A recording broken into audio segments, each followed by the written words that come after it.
ভাইয়া চা খাবেন? আমার চা না অনেক ভালো হয়।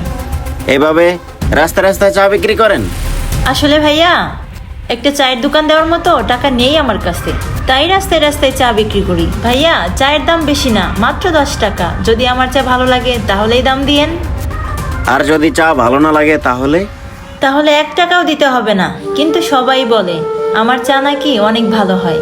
বিশ্বাস না হলে একবার খেয়েই দেখুন। ঠিক আছে, তাহলে দেন 1 কাপ।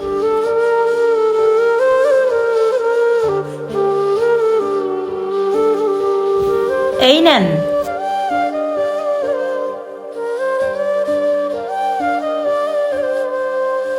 ভাইয়া চাটা কেমন হয়েছে? আরে বাহ, আপনার চা তো দারুণ হয়।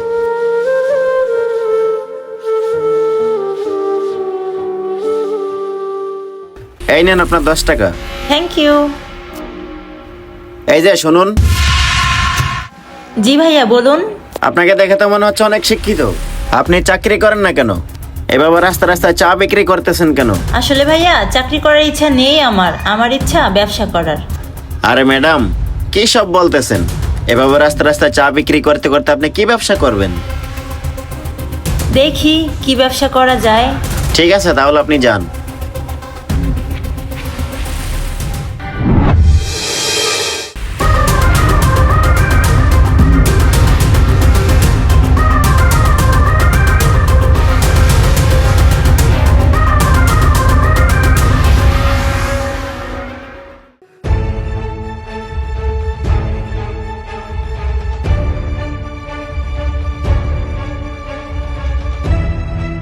দেখি তো সারাদিনে চা বিক্রি করে কত টাকা হলো।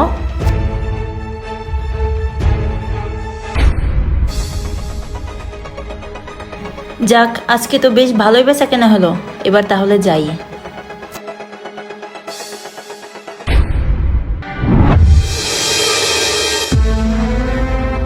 জি স্যার, গতকালকে শিপমেন্টটা কমপ্লিট হয়েছে। জি জি, অবশ্যই অবশ্যই। ঠিক আছে, আসসালামু আলাইকুম স্যার। এই শাহাদাত, 2 নাম্বার টেবিলের অর্ডারটা রেডি করো তো। আরে, এটা সে মেয়ে না যে 2 বছর আগে রাস্তা রাস্তায় চা বিক্রি করতো? এক্সকিউজ মি ম্যাডাম, এদিকে আসেন তো।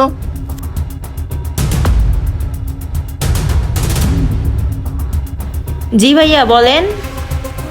আপনি সেই মেয়েটা না যে 2 বছর আগে রাস্তা রাস্তায় চা বিক্রি করতেন? আপনি আমাকে বলেছিলেন যদি আমার চা খেয়ে ভালো না লাগে তাহলে টাকা দিতে হবে না, মনে আছে আপনার? হ্যাঁ মনে আছে, আমি সেই মেয়ে। আপনি এই রেস্টুরেন্টে চাকরি করতেছেন? আমি তো আপনাকে প্রথমেই বলেছিলাম যে এসব চা বিক্রি করে ভবিষ্যৎ নেই, একটা চাকরি বাকরি করেন। ভাইয়া আপনার কোথাও ভুল হচ্ছে। ওই দিন আমি আপনাকে বলেছিলাম আমার চাকরি বাকরি করার কোনো ইচ্ছা নেই, আমার ইচ্ছা ব্যবসা করার। আসলে ভাইয়া চাকরি করার ইচ্ছা নেই আমার, আমার ইচ্ছা ব্যবসা করার। আর ভাইয়া আমি এই রেস্টুরেন্টের চাকরি করতেছি না, আমি এই রেস্টুরেন্টের ওনার। জানেন ভাইয়া, চা বিক্রি করতে করতে আমি এত বড় একটা রেস্টুরেন্ট দিয়েছি। আর এটাও ঠিক, আমি অনেক কষ্ট করেছি, কষ্ট করতে হয়েছে, তবে আমি আমার স্বপ্ন পূরণ করেছি। আর চাকরি করলে তো অন্যের অধীনে কাজ করতে হতো। আচ্ছা থাক না ওসব কথা, আমি আপনাকে একটা কথা জিজ্ঞেস করি। হ্যাঁ করেন। আচ্ছা 2 বছর আগে যখন আমাদের দেখা হয়েছিল তখন আপনার স্যালারি কত ছিল? 15,000 টাকা। আর এখন কত? 20,000 টাকা। আরে কি বলতেছেন আপনি? আমি তো এই রেস্টুরেন্টের ভাড়া দিই মাসে 50,000 টাকা। আর আমার এখানে 5 জন স্টাফ কাজ করে, আর তাদের প্রতি মাসে স্যালারি আসে 1 লাখ টাকা। আর জানেন ভাইয়া, 2 বছর আগে যখন আমি চা বিক্রি করতাম তখন সারাদিনে সর্বোচ্চ 1,000-1,200 টাকা ইনকাম করতাম, আর এখন আমি মাসে 2-3 লাখ টাকা ইনকাম করি। আসলে কাজ ছোট হোক বা বড় হোক তাতে লজ্জার কিছু নেই।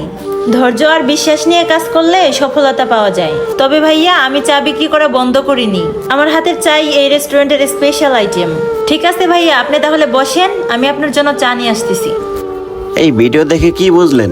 ধৈর্য আর বিশ্বাস থাকলে অবশ্যই সফলতা পাওয়া যায়। আরেকটা কথা সবসময় মনে রাখবেন, কোনো কাজই ছোট না, তাই মানুষের কাজকে ছোট করে না দেখে পারলে তাকে আরো উৎসাহ দিন, যাতে করে সে ভবিষ্যতে ভালো কিছু করতে পারে। ভিডিওটি ভালো লাগলে অবশ্যই শেয়ার করে দিবেন। ধন্যবাদ সবাইকে।